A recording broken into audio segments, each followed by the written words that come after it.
Very good morning friends. दोस्तों, उम्मीद है आप सभी लोग अच्छे होंगे, अपनी पढ़ाई कर रहे होंगे और आगे हम लोग नया टॉपिक जो डिस्कस करेंगे उसको भी ठीक से देखेंगे और जो भी कुछ क्वेरी होगी उसे हम लोग इसमें रिजॉल्व करेंगे। दोस्तों, हमने इससे पहले जो है so different topics companies act के या अदर एक्ट्स के भी देखे हैं। जो रिसेंटली हमने अभी कंप्लीट किया है वो मीटिंग के जो प्रोविजंस थे, जनरल मीटिंग के प्रोविजंस थे। जनरल मीटिंग में हम लोगों ने देखा कि proxy, resolution, quorum, notice of meeting, general meeting कितने तरह के होते हैं, उनकी क्या क्या रिक्वायरमेंट होती है, कैसे कैसे करते। इट मींस क्या, to sum we can say that we have completed about all the provisions of the meetings. जो छोटे मोटे प्रोविजंस थे उसको हमने छोड़ दिया होगा। यदि उससे रिगार्डिंग आपकी कोई क्वेरी होगी तो आप लोग हमें उसको क्वेरी को अपने भेज सकते हैं, उसे हम डिस्कस कर सकते हैं। Now we are going to discuss regarding the chapter that is director. दोस्तों, डायरेक्टर जो है ये कंपनीज एक्ट का सबसे इंपॉर्टेंट चैप्टर माना जाता है, one of the most important topic of the Companies Act. Reason being कि ये सिर्फ टॉपिक की वजह से ही इंपॉर्टेंट नहीं है या इसकी वो सेक्शन की टेक्निकलिटीज है इस वजह से ही नहीं है, ये पूरे कंपनीज एक्ट में इसलिए भी इंपॉर्टेंट माना जाता है कि एक कंपनी के अंदर जो डायरेक्टर्स की पोजीशंस होते हैं, जो डायरेक्टर की रिस्पॉन्सिबिलिटीज होती है, जो डायरेक्टर्स के राइट्स होते हैं, वो भी सबसे ज्यादा इंपॉर्टेंट होता है। रीजन भी, डायरेक्टर ही ऐसे होते हैं जो कलेक्टिवली या इंडिविजुअली कई सिचुएशंस में वो डिसीजन लेते हैं और कंपनी को रन कराने में उनकी एक अहम भूमिका होती है। ये चीज हम लोग देखते हैं। जैसे कि आप सभी लोग जानते हैं कि डायरेक्टर टॉपिक को पढ़ने के लिए हमें, जैसे कि अदर चैप्टर्स में हमने देखा कि कुछ रेगुलेटरी फ्रेमवर्क्स इसके हैं, कुछ रेगुलेटरी रिक्वायरमेंट्स हैं जिन चीजों को हमें पढ़ने की जरूरत पड़ेगी। उसी तरह से डायरेक्टर को समझने के लिए, डायरेक्टर टॉपिक को समझने के लिए हमें दो चार चीजों को समझना इंपॉर्टेंट है। क्या क्या चीजें इसमें रिलेवेंट होगा हमारे लिए, तो सबसे पहले क्या चीज है, कंपनीज एक्ट का जो प्रोविजन है। कंपनीज एक्ट के कौन से प्रोविजन है? कंपनीज एक्ट तो बहुत लंबा है, उसमें बहुत सारे सेक्शंस हैं, तो सारे सेक्शन तो नहीं, लेकिन यहां पे जो इंपॉर्टेंट सेक्शंस हैं वो कौन कौन से हैं? तो सबसे पहले है सेक्शन 149 से सेक्शन 171, ये सबसे इंपॉर्टेंट है। एंड बिसाइड्स दिस 184 एंड 185, ये सेक्शंस हमें डायरेक्टर के चैप्टर को समझने के लिए कंपनीज एक्ट के इन सेक्शंस को हमें डिटेल में समझना जरूरी होगा। इसके अलावा रूल है। रूल कौन सा है? Companies appointment and qualification of directors rule 2014। Companies appointment and qualification of directors rule 2000, directors rule 2000, directors rule 2014, ये एक है। दूसरा इसके अलावा क्या है? Companies meeting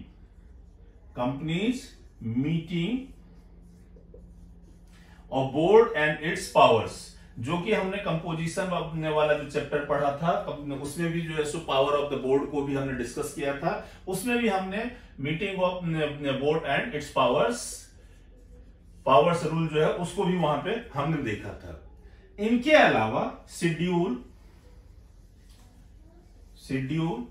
4 of the Companies act जो है ये रेम्युनरेशन से रिलेटेड प्रोविजंस पे डिस्कस करता है। बिसाइड्स दैट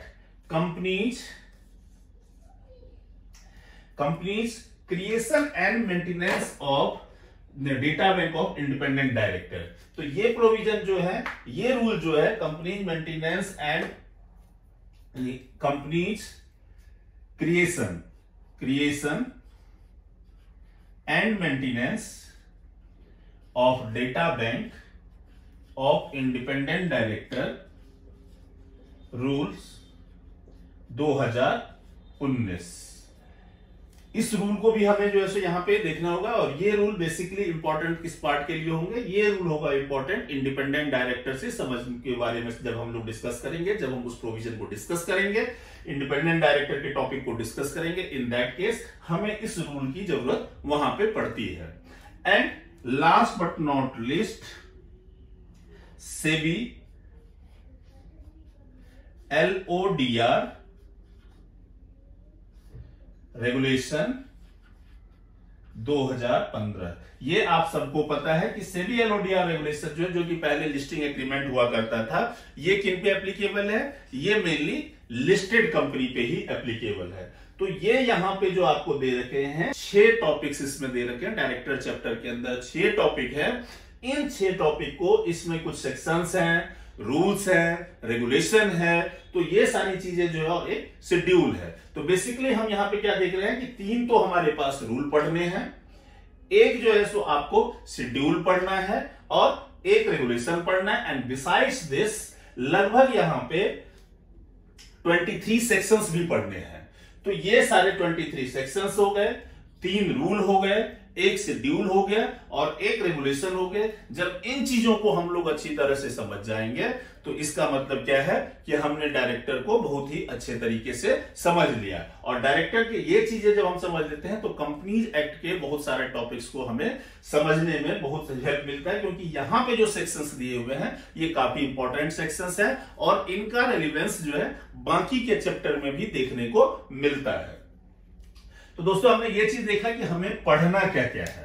अब इन चीजों को पढ़ना है हमें, तो हम 1 बाय 1 करके एक एक टॉपिक जो इससे रिलेटेड है उन चीजों को हम लोग देखेंगे। अब मैंने जैसे यहां पे कहा क्या कि जो सेक्शन 149 से सेक्शन 171 है, 184, 185 है, इट डज नॉट मीन कि हम लोग यहां पे जो डिस्कस करेंगे तो ऐसा नहीं है कि सेक्शन 149 से ही स्टार्ट करेंगे। हम लोग यहां पे देखेंगे कि दूसरी चीजें जो है, क्योंकि हो सकता है कि पहले सेक्शन 152 आ जाए या सेक्शन 154 आ जाए, क्योंकि हम टॉपिक वाइज चल रहे हैं और जिस टॉपिक की जैसे रेलेवेंस है, जो प्रायोरिटी होनी चाहिए, वो हमारे बुक्स में भी दिए हुए हैं। अपनी सेक्रेटरी इंस्टीट्यूट के बुक में भी आप देखेंगे तो उसी टॉपिक के रेलेवेंस के हिसाब से प्रायोरिटी भी उसकी दी गई हुई है, प्रेफरेंसेस भी दिए हुए हैं और उसी हिसाब से हम उसको डिस्कस भी करेंगे। तो सबसे पहले अब हम चलते हैं चैप्टर की तरफ, डायरेक्टर वर्ड जो है डायरेक्टर टॉपिक की तरफ। तो उसके कुछ इंट्रोडक्शंस के हैं। तो सबसे पहली बात हमें ये चीज समझना होगा कि डायरेक्टर बन कौन सकता है। बनने का मतलब क्या चीज है? Because we are here by discussing regarding the Companies Act. तो कंपनीज एक्ट से रिलेटेड हम यहां पर डिस्कस कर रहे हैं। तो कई जगह पे आपने देखा और आपने स्टार्टिंग में भी पढ़ा है, इवन आपने इनकम टैक्स एक्ट में भी पढ़ा होगा कि पर्सन जो होता है, पर्सन डायरेक्टर होगा, कोई पर्सन होगा। तो पर्सन जो होता है, पर्सन कौन हो सकता है? आर्टिफिशियल पर्सन भी हो सकता है, आर्टिफिशियल जुडिशियल पर्सन जिसे बोलते हैं, या नेचुरल पर्सन भी बोलते हैं। तो क्या आर्टिफिशियल जुडिशियल पर्सन में कौन कौन आते हैं? जैसे कि कंपनी आती है, एसोसिएशन ऑफ पर्सन्स आते हैं, बॉडी ऑफ इंडिविजुअल्स आते हैं, ये सब आर्टिफिशियल जुडिशियल पर्सन में आते हैं। और नेचुरल पर्सन में कौन आता है? नेचुरल पर्सन में आप जानते हैं कि ओनली ह्यूमन बीइंग्स, जो इंडिविजुअल्स जिनको भी कहते हैं, या ह्यूमन बीइंग्स जो हैं, वो लोग यहां पे नेचुरल पर्सन कहलाते हैं। तो क्या किसी कंपनी का डायरेक्टर आर्टिफिशियल पर्सन हो सकता है या सिर्फ और सिर्फ नेचुरल पर्सन ही होगा? तो इसके रिगार्डिंग कंपनीज एक्ट में साफ साफ लिखा हुआ है कि directors are the individuals. Who are directors? Directors are the individuals. Individual का मतलब क्या है? Individuals who are in charge and manage day to day affairs of the company. होगा कौन? कौन होगा? इंडिविजुअल होंगे। एंड ये क्या करेंगे? वर्क इनका क्या होगा? To manage day to day affairs of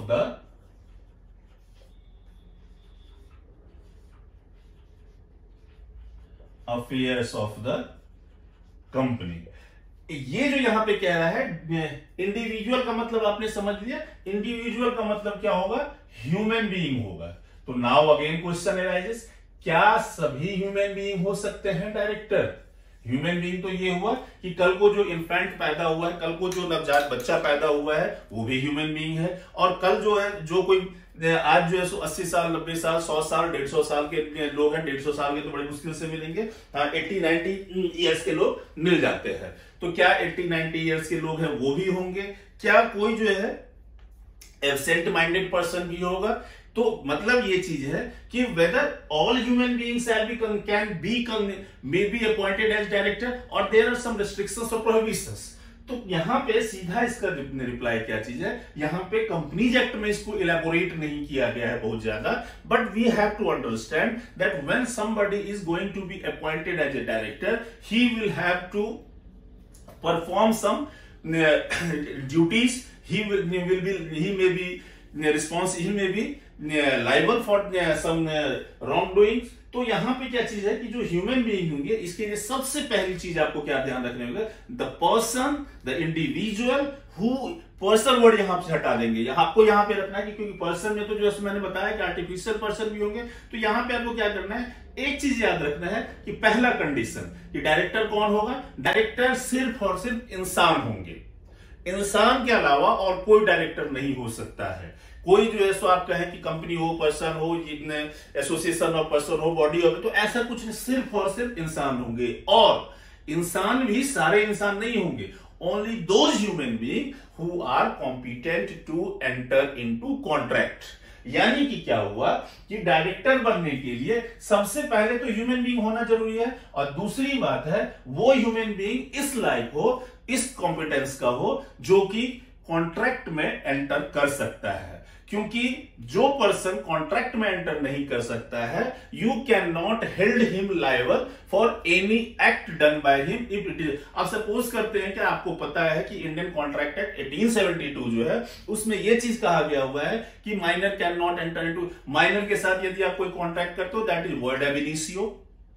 कोई ल्यूनाटिक है, कोई एलियन एनिमी है, कोई जो है सो अनसाउंड माइंड का है, कोई इंसॉल्वेंट है, तो इन सब के साथ जो है सो यहां पे आप क्या चीज है कि इन सब के साथ आप कॉन्ट्रैक्ट कर ही नहीं सकते हो। और ये डेफिनेशन को, इस चीज को जो है सो आप आगे जाके जब देखेंगे, where there is a provision regarding disqualification of director, तो वहां पे आप देखेंगे सेक्शन 164 में इन चीजों को एक्सप्लेन भी किया गया हुआ है। What are those points by on the basis of what a person, an individual can be disqualified to be appointed or to remain as a director of the company। तो यहां पे क्या चीज है कि इंडिविजुअल होगा, और इंडिविजुअल के साथ साथ यहां पे क्या चीज कह रहा है कि वो इंडिविजुअल जो होगा, he must be competent to enter into contract, then only he can be appointed as a director or he can remain as a director।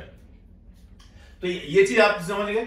अब यहां पे क्या कहता है कि डे टू डे अफेयर्स, तो who can be director, individual who is competent to enter into contract. Now काम वो क्या करेंगे, यहां पे हमने कहा to manage day to day affairs of the company. तो day to day affairs of the company, company में तो छोटे छोटे काम से लेके जितनी बड़े कंपनी उतना बड़ा जो है सो काम, उतना ज्यादा काम। तो छोटे, सपोज करो किसी की रिलायंस है या टाटा है, तो टाटा में क्या है, छोटे डे टू डे अफेयर्स है कि यदि कहीं पे ये चीज है कि पानी का कनेक्शन लेना है और बिजली का कनेक्शन लेना है, किसी के जो है सो रेसिडेंस में नल लगवा, तो क्या उसके लिए भी रतन टाटा जी से जो है सो आप पूछोगे, या जो डायरेक्टर बोर्ड में बैठे हुए उन्हीं से पूछोगे, या अंबानी ग्रुप में है तो क्या जो अनिल अंबानी या अदर जो मेंबर्स ऑफ द बोर्ड है क्या उन्हीं से पूछोगे?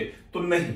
ये जो कहता है कि डे टू डे अफेयर्स, लेकिन आपको ये चीज समझना होगा कि इसके लिए जो है डे टू डे अफेयर्स, जो कंपनी के मैनेजमेंट, कंपनी के छोटे से बड़े काम के लिए जो है सो डायरेक्टर, कुछ ही ऐसे हैं जिसमें कि शेयर होल्डर्स को डायरेक्टली कहा गया है कि these decisions can be taken only in the general meeting, जिसमें पता है आपको कि 4 मीटिंग ऐसे हैं कि 4 बिजनेस ऐसे हैं जिन्हें कि ऑर्डिनरी बिजनेस भी कहा जाता है, जो कि एजीएम में ही ट्रांजेक्ट होते हैं। And besides those 4 transactions, besides those 4 businesses, there are also some businesses in which only the shareholders can have the authority to approve those transactions। अब जैसे कि इंटर कॉर्पोरेट लोन इन्वेस्टमेंट में भी एक लिमिट की बात की गई है, बायबैक और शेयर्स में भी जो एक लिमिट की बात की गई है कि वहां पे शेयर होल्डर्स ही करेंगे। तो day to day affairs means कि any activity which is to be done.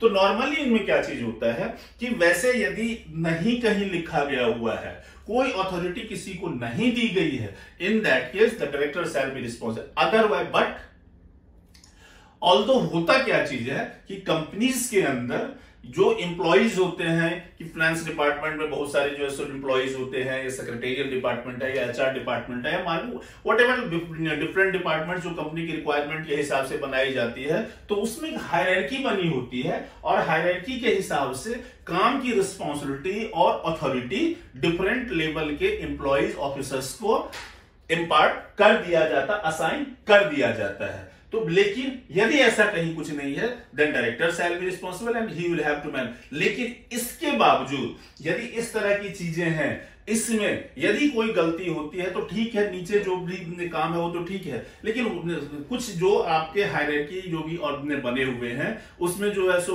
Work of scope of work जो है उसके हिसाब से भी जो है सो यहाँ पे डायरेक्टर को रिस्पॉन्सिबल बनाया जा सकता है। तो who shall be director? Individual shall be director who is competent to enter into contract and what they have to do, they have to manage day to day affairs of the company. Now the next point, where the company needs to be have more than one director, then total number determined as board of directors। तो simple सी बात है कि individual जो होंगे वो director कहलाएंगे और जो ग्रुप ऑफ डायरेक्टर्स होंगे यानी एक से ज्यादा डायरेक्टर जो होंगे कलेक्टिवली, तो individually director and collectively they will be called board of directors.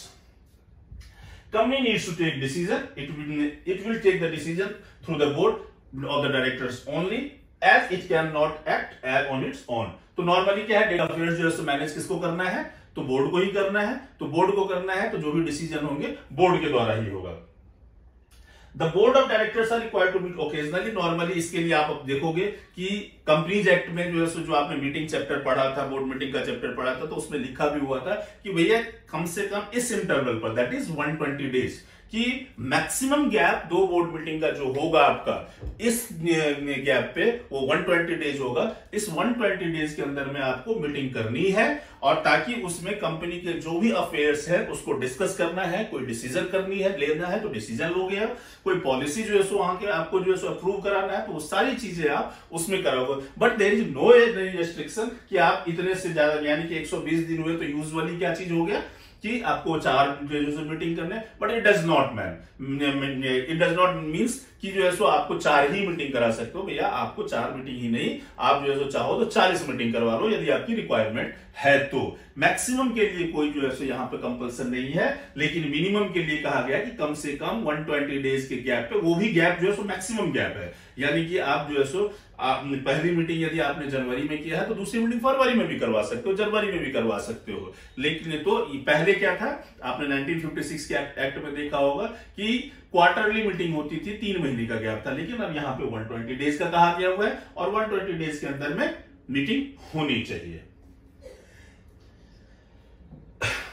Further section 2 subsection 34 जो कंपनीज एक्ट 2013 का है वो क्या कहता है, वो डिफाइन करता है टर्म डायरेक्टर को।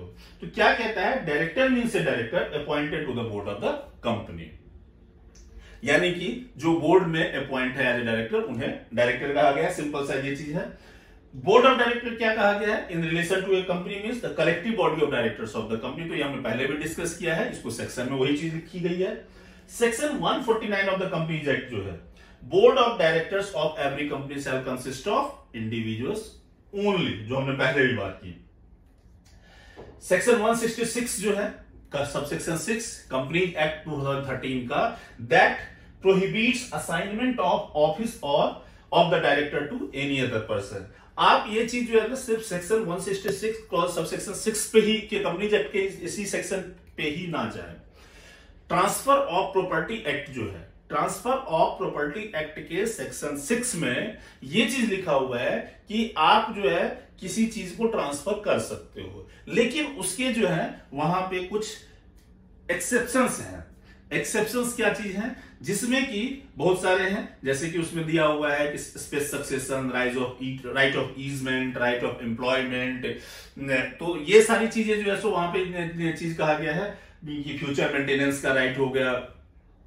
तो उसमें एक राइट ऑफ एम्प्लॉयमेंट की भी बात की गई है।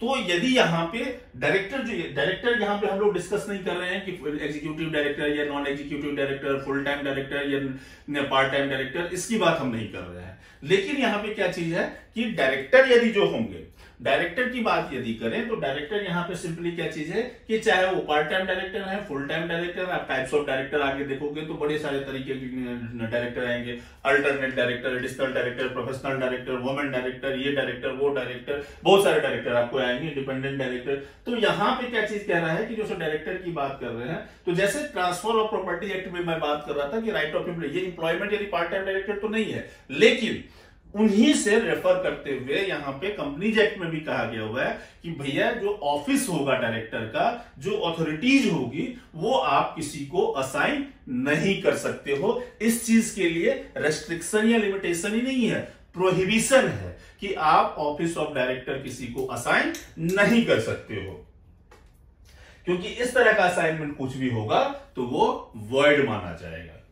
तो ये सारी चीजें आपने देखा कि डायरेक्टर की बेसिक चीजें हैं। पहले के टाइम में जो पहले का एक्ट था उसमें ये भी लिखा हुआ था, director means a person on whose direction a company is accustomed to act. तो अब जो है सो सिंपली ये कहा कि director means a person who is a director of the company. Collective body को क्या कहते हैं, बोर्ड ऑफ डायरेक्टर्स। इंडिविजुअली को डायरेक्टर आपको हो गए डायरेक्टर। तो कुछ चीजें आपको ध्यान रखना है कि डायरेक्टर का जो ऑफिस है वो असाइन नहीं कर सकते। सबसे पहली बार डायरेक्टर कौन होगा, डायरेक्टर इंडिविजुअल होगा, competent to enter into contract. क्या करेगा, डे टू डे मैनेज जो है डे टू डे अफेयर्स को जो है मैनेज करेगा कंपनी का। इंडिविजुअली डायरेक्टर कहलाएगा, कलेक्टिवली बोर्ड ऑफ डायरेक्टर कहलाता है। दूसरी बात इसमें क्या चीज कहता है कि डायरेक्टर का जो ऑफिस है उसे असाइन नहीं किया जा सकता। Assignment of the office of director is completely void. तो ये चीजें जो है सो यहां पे आपने देखा कि डायरेक्टर की बेसिक चीजें हैं। अब बेसिक के बाद जाके और भी चीजें हैं जिसमें सबसे पहले भाई अब डायरेक्टर बनना है। डायरेक्टर बनना है तो क्या कुछ क्वालिफिकेशन भी होनी चाहिए या नहीं होनी चाहिए? क्या कोई पहली फेज जो है सो डायरेक्टर बन सकता है, कोई या पीएचडी होना जरूरी है या कोई प्रोफेशनल डिग्री होना जरूरी है? तो इन शॉर्ट डायरेक्टर होने के लिए सिंपल हमने क्या कहा, इंसान होना चाहिए, कॉम्पिटेंट टू कॉन्ट्रैक्ट होना चाहिए। कहीं किसी क्वालिफिकेशन की बात नहीं की गई है, ना ही ये कहा गया हुआ है कि भाई डायरेक्ट जो प्रोविजन है, ना ये कहा गया हुआ है कि आपके पास ये एकेडमिक क्वालिफिकेशन या प्रोफेशनल एक्सपर्टाइज हो जाना होना चाहिए, ना ही ये चीज कहा गया हुआ है कि आपके पास इतने पैसे होने चाहिए, ये फाइनेंशियल आपका जो है कैपेबिलिटीज होनी चाहिए, या कंपनी में कुछ शेयर होल्डिंग होनी चाहिए। इस तरह का कोई रेस्ट्रिक्शन भी जो है नहीं दिया गया हुआ है। लेकिन in the year 2006 in the year 2006 जब कंपनीज एक्ट 1956 ही था, तो उस टाइम में जो है सो यहाँ पे एक प्रोविजन आया हुआ था, और वो प्रोविजन क्या था, डिन। डिन का मतलब क्या चीज है, सेन, डिन, लेन, ये सब चीज आप लोगों ने सुना होगा। तो डिन का मतलब क्या चीज है, डिन का मतलब है डायरेक्टर आइडेंटिफिकेशन नंबर। क्या चीज है, तो डायरेक्टर आइडेंटिफिकेशन नंबर, डिन।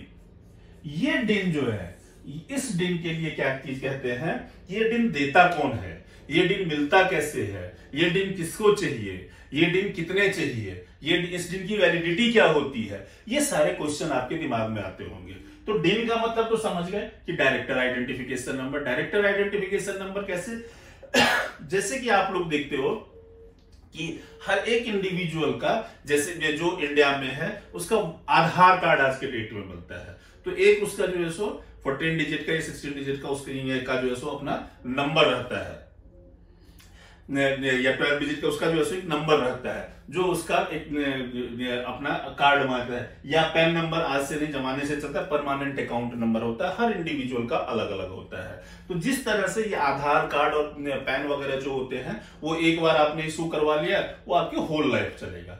उसी तरह से डिन भी क्या कहता है कि भाई साहब आपने एक बार इशू करवा लिया ना, कोई जरूरत नहीं है दोबारा इशू करवाने का, यही चलता रहेगा, जब तक जिंदा रहोगे तब तक चलेगा, बशर्ते कि आपके ऊपर कोई इस तरह से कुछ भी अलग चीजें जो सुना आ जाए। तो ये डिन एक बार आपने इशू करवाया, ये आपके होल लाइफ के लिए हो गया, पहली बात। दूसरी बात क्या चीज है कि ये डिन कब चाहिए होगा, तो प्रोविजन आने से पहले यदि कोई बंदा डायरेक्टर था, तो उस केस में तो उसको जैसे ही वो प्रोविजन आया उसको लेना है। आज के डेट में क्या प्रोविजन है, आज के डेट में कहता है कि भाई साहब ऐसा है कि आप डायरेक्टर बनना चाह रहे हो तो पहले डिन लो, पहले डिन लो तब डायरेक्टर बनोगे। क्योंकि आप प्रैक्टिकली जो बच्चे ट्रेनिंग भी कर रहे होंगे सीएफ फर्म में, सीएस फर्म में, या जो जॉब में होंगे, उन्हें तो पता ही होगा कि यदि आप जो है सो यहाँ पे डायरेक्टर बनना चाहते हो तो डिन क्यों लेना पड़ेगा, क्योंकि जैसे ही आप फॉर्म जाओगे उसमें सबसे पहले जो सो यहाँ पे डिन नंबर भरना होता है। तो बिना इसके जो है सो आप डायरेक्टर बन ही नहीं सकते हो। तो चाहे आप एग्जिस्टिंग डायरेक्टर हो, चाहे आप प्रपोज्ड डायरेक्टर हो, आपको डिन नंबर होना ही चाहिए आपके पास, इसके बिना आप नहीं कर सकते हो। और ये सिर्फ एक बार इशू होता है और पूरे लाइफ के लिए इशू होता है। कई बार इसमें एक है क्या चीज कि आपने LLP जानते होंगे, लिमिटेड लायबिलिटी पार्टनरशिप। तो ये डिन जो है यही काम करता है पार्टनर्स LLP के लिए भी, जो डेजिग्नेटेड पार्टनर होते हैं उनका जो आइडेंटिफिकेशन नंबर इसी को यूज किया जाता है, जो कि वहां पे DPN भी कहा जाता है, डेजिग्नेटेड पार्टनरशिप आइडेंटिफिकेशन नंबर। तो यही डिन जो है सो वहां पे भी चलता है। सेक्शन 152 सबसेक्शन 4 क्या कहता है कि every proposed director in general meeting और otherwise shall furnish his director identification number and the declaration that he is not disqualified to be appointed as a director. It means क्या चीज है कि यदि आप कहीं पे भी डायरेक्टर अपॉइंट होना चाहते हैं, यूजुअली डायरेक्टर जो है जनरल मीटिंग में ही अपॉइंट होते हैं, in that case what you will have to do, you will have to provide two things. First thing is what? That is your DIN, that is director identification number, and another is what? Another is your consent as well as your declaration that you are not disqualified to be appointed as the director of the company. तो ये दो चीजें आपको वहां पे general meeting में submit करनी पड़ेगी। सेक्शन 153 कहता है क्या? In case of individual intending to be appointed as a director in an existing company shall make an application electronically informed DIR3 of allotment of डिन। तो ये एक प्रोसेस दे रखा है कि यदि आप जो है सो किसी एग्जिस्टिंग कंपनी में हैं, आपको जो है सो डिन, आपके पास डिन नहीं है, तो उस केस में आपको डिन लेना पड़ेगा। इसके लिए आपको एग्जिस्टिंग कंपनी DIR3 फाइल करनी पड़ेगी। DIN is DIN to the propose first directors, यदि नहीं है तो उसके केस में क्या चीज है, यहां पे दे रखा है स्पाइस प्लस फॉर्म जो है सो, यहाँ पे कभी कोई नई कंपनी है तो उसमें जो है स्पाइस प्लस फॉर्म जो होता है उसी के साथ बाकी डॉक्यूमेंट के साथ इसका भी जो है सो यहाँ पे नाम, आप प्रपोज डायरेक्टर का नाम जाएगा, डिन भी इसी के थ्रू अप्लाई हो जाता है। नोटिफिकेशन इशू हुआ था 26 जनवरी 2018 को, जिसके हिसाब से कहा था कि MCA सर्टिफिकेशन प्रैक्टिस, अर्लियर क्या चीज था 2018 से पहले कि आपको डिन चाहिए तो DIR3 फॉर्म फाइल करते थे। DIR3 फॉर्म फाइल में क्या चीज होता था कि आपको किसी प्रैक्टिसिंग चार्टर्ड अकाउंटेंट या कंपनी सेक्रेटरी से अपने डॉक्यूमेंट को सर्टिफाई करवाना पड़ता था। लेकिन आज के डेट में इसकी जरूरत नहीं रह गई है। जो 26 जनवरी 2018 को नोटिफिकेशन आया MCA का, उसके बाद से इसकी जरूरत नहीं रह गई है। अब यदि किसी को डिन की जरूरत है, he can do it by himself by affixing his digital signature. वो अपना डिजिटल सिग्नेचर लगाएगा और उसके थ्रू वो अप्लाई कर सकता है। इन सच ए केस आपको किसी प्रैक्टिसिंग प्रोफेशनल से डॉक्यूमेंट को वेरीफाई करवाने की जरूरत नहीं पड़ती है। यदि कोई एग्जिस्टिंग कंपनी है तो एग्जिस्टिंग कंपनी के केस में क्या चीज है कि उस कंपनी का जो कंपनी सेक्रेटरी होगा या CEO होगा या CFO वो उस चीज को, MD होगा, वो इस चीज को वेरीफाई कर सकता है। DIR3 के साथ जो है सो फॉर्म आप कौन कौन से DIR3 आपको अप्लाई करना है तो उसके साथ कौन कौन से फॉर्म होंगे, फॉर्म है DIR3 फॉर्म, डॉक्यूमेंट क्या क्या लगेंगे। तो प्रूफ ऑफ आइडेंटिटी के तौर पे जो है, यदि इंडियन नेशनल है तो duly attested copy of income tax, pan and voters identity card. अब ये तो इनकम टैक्स पैन हो गया, उसके अलावा वोटर, या तो वोटर आइडेंटिटी कार्ड हो, पासपोर्ट हो, ड्राइविंग लाइसेंस हो, ये जो है सो mandatory requirement proof of identity है। In case of foreign national, duly attested copy of passport is a mandatory requirement for proof of identity. Proof of father's name is not required in case of foreign national. In case the name of person does not have a last name, then in his or her father's or grandfather's surname shall be mentioned in the last name along with the declaration in form number DIR3A. कई जगह पे आप देखेंगे कि जो हमारे India में भी कई लोग होते हैं कि जो है सिर्फ अपना नाम रहता है, उनके नाम के आगे कोई सरनेम नहीं रहता है। तो डिन के केस में आपको, खास करके लेडीज वगैरह के केस में भी होता है कि कई लोगों के जो है जैसे नाम होते हैं, उसके नाम में जो सिर्फ नाम रहता है, वो कोई सरनेम लगाना पसंद नहीं करते हैं। तो इन सच के, और आप डिन फॉर्म देखोगे उसमें लास्ट नेम और मिडिल नेम तो जरूरी नहीं है, लेकिन फर्स्ट नेम और लास्ट नेम मैंडेटरी है। तो और डिन के फॉर्म में इवन मैरिड वुमेन है तो उसके केस में भी क्या चीज है कि उसके केस में भी आपको यहाँ पे क्या चीज रहता है कि वहां पे फादर्स नेम ही लिखा जाता है। तो फादर्स नेम लिखा हुआ जाता है। तो यदि किसी का इंडिविजुअल का जो है सो सरनेम नहीं है, चाहे मेल हो या फीमेल हो, यूजुअली मैंने बताया कि जो है सो लेडीज वगैरह में जो क्या करती है, कई लेडीज ऐसे होते हैं कि जिनका नाम ही सिर्फ रहता है, उनका सरनेम नहीं लेता है, तो वो उस केस में अपने फादर का नेम या ग्रैंडफादर का नाम डाल सकते हैं as a last name.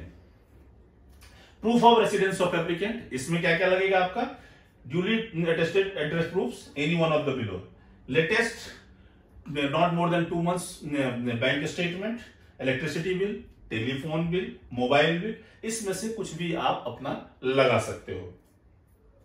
Photograph JPG format में, board resolution, proposing his appointment as director in existing company, specimen signature, duly verified and digital signature. तो ये सारी चीजें जो है सो आपको यहाँ पे डिन के लिए जो है सो देना पड़ेगा। इंटीमेशन ऑफ, यदि ये तो हो गया डिन अप्लाई करने के लिए, यदि किसी डायरेक्टर के पर्टिकुलर में कोई चेंजेस आते हैं तो उस केस में क्या होगा, रूल 12 है जो companies appointment and qualification of directors rule है, उसके हिसाब से क्या कहता है कि time limit form to be filed for change in particulars, form DIR 6 है। DIR 6 के थ्रू जो है यदि किसी के पर्टिकुलर में कोई चेंज आता है, कोई डायरेक्टर के पर्टिकुलर में चेंज आता है तो DIR 6 थ्रू फाइल होगा। टाइम लिमिट क्या है, within 30 days, mode of filing electronically, certification by practising professional not required. Cancellation, अब कई बार होता है क्या कि मुझे नहीं चाहिए डिन, मैंने इशू करवाया था, मुझे जो है सो कंपनी में मैं डायरेक्टर था, अब मेरा डायरेक्टरशिप से मन भर गया, बहुत बन लिया डायरेक्टर, अब नहीं करना डायरेक्टरशिप, मुझे जो है सो कोई जरूरत नहीं है, डायरेक्टर संबंधित जो भी यादें हैं सबको मिटाते नहीं है। तो सबसे इंपॉर्टेंट याद क्या चीज होगी, बाकी मिटा पाओ या ना मिटा पाओ, आपका डिन है जो कि होल लाइफ के लिए इशू हुआ था, मिटा दो इसे, कोई दिक्कत नहीं है, मुझे नहीं चाहिए डिन।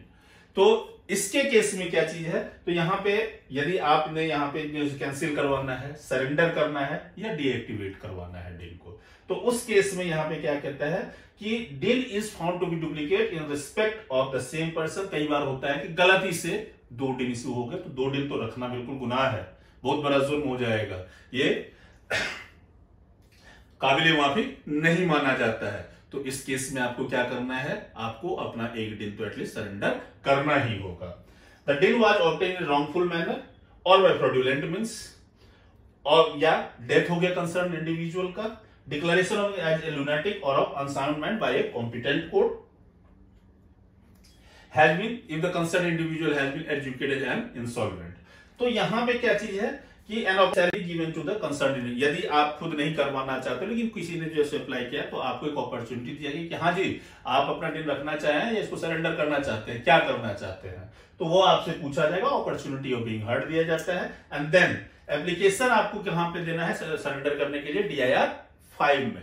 DIR 5 में आप अपना एप्लीकेशन दोगे और उसके बाद जाके जो डिन होल्डर होगा वो सरेंडर करेंगे अपने डिन को, और इस तरह से सेंट्रल गवर्नमेंट जो है इस डिन को डीएक्टिवेट कर देगा, कैंसिल कर देगा।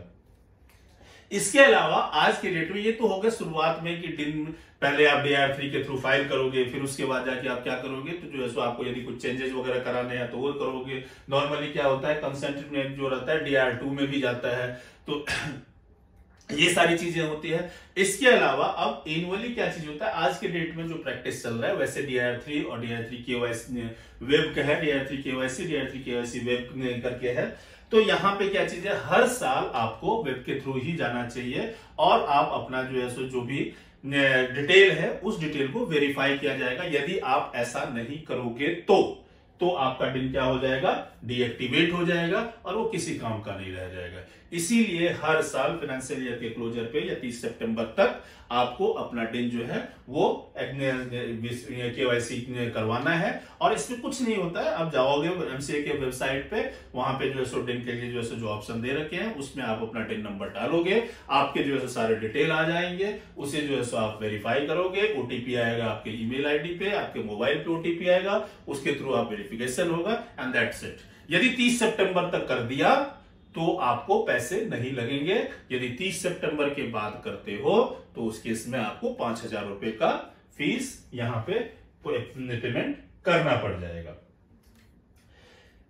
तो ये डिन से था। कुछ प्रोविजंस, जनरल प्रोविजंस क्या है डिन के, सेक्शन 155 क्या कहता है कि एक से ज्यादा डिन नहीं होना चाहिए। 156 क्या कहता है कि डायरेक्टर जो है वो कंपनी को जैसे ही उसको डिन मिलेगा वो अपनी कंपनी को जो है सो within 1 month of receipt of DIN from the central government company को बता देगा। ये ऑब्वियसली जो एग्जिस्टिंग कंपनी में डायरेक्टर है उनके लिए है ये। 157 क्या कहता है कि कंपनी जो है सो रजिस्ट्रार को जो है सो बताएगा within 15 days of the receipt of DIN किस फॉर्म में, DIR 3C में।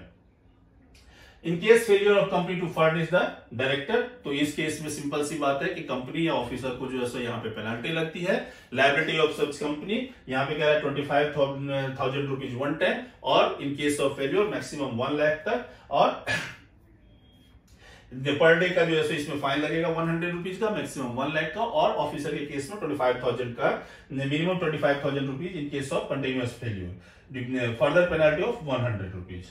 डिन फॉर्म कौन कौन से हमने देखा, डिन 3 अप्लाई करने के लिए, डिन 6 आपको यहाँ पे जो है सो क्या चीज है कि कोई चेंज करना होगा, डिन 5 क्या है सरेंडर करने के लिए, डिन 3 भी क्या है intimation of DIN to the company, DI3C intimation of DIN by the company to the registered services, और DI3 KYC, DI3 KYC में ये चीज क्या है application for KYC of director, जो कि एनुअल आपको करना रहता है। तो दोस्तों आपने ये चीज देखा क्या कि जो मैंने यहाँ पे डिस्कस किया डायरेक्टर के बेसिक प्रोविजंस के बारे में, जो डायरेक्टर का बेसिक इंट्रोडक्शन था, डायरेक्टर किसको कहते हैं। इस सबसे पहले हमने जो देखा कि इस पूरे टॉपिक को जब हमें समझने के लिए, डायरेक्टर टॉपिक को समझने के लिए हमें 6 चीजें पढ़नी पड़ेगी, जिसमें 3 रूल है, एक रेगुलेशन है, एक शेड्यूल है, और लगभग 23 सेक्शंस हैं। तो ये सारी चीजें जो है सो हमें पढ़नी पड़ेगी। इसके अलावा हमने पढ़ा यहाँ पे बेसिक जो है सो डायरेक्टर का बेसिक अंडरस्टैंडिंग हमने लिया। इसके बाद जो सबसे one of the most important position और one of the first provision है regarding the director, that is called DIN. तो डिन का प्रोविजन हमने जो है सो इन ब्रीफ डिटेल डिस्कस किया है कि जो है सो डिन क्या होता है, डिन कैसे मिलता है, एक से ज्यादा डिन मिलेगा तो क्या करेंगे, डिन सरेंडर करवाना है तो क्या करेगा, डिन किसको मिलेगा, डिन के लिए फॉर्म्स कौन कौन से है, इसका क्या कोई एनुअल फाइलिंग होती है, तो ये इसको जो है जिंदा रखने के लिए हमें क्या करना पड़ेगा। तो ये सारे प्रोविजंस हमने देखा किसके रिगार्डिंग, हमने देखा डिन के रिगार्डिंग। तो ये डिन से रिलेटेड प्रोविजंस थे, डायरेक्टर के बेसिक प्रोविजंस थे। In case you have again any query, then as always I will suggest you, I will request you to please send your query on our email ID, that is cc.pkja@gmail.com, or you can also send the query on our Facebook page, that is Corporate Concept Classes, or on our YouTube channel, that is Corporate Concept Classes again, or our number that is 9720006036। आप इस पे अपनी query, अपने सुझाव, अपनी जो भी राय है वो भेज सकते हैं। कुछ इंप्रूवमेंट आपको लगता है तो वो भी भेज सकते हैं। नेक्स्ट क्लास हम लोग इसी को कंटिन्यू करेंगे। Till then goodbye, thank you.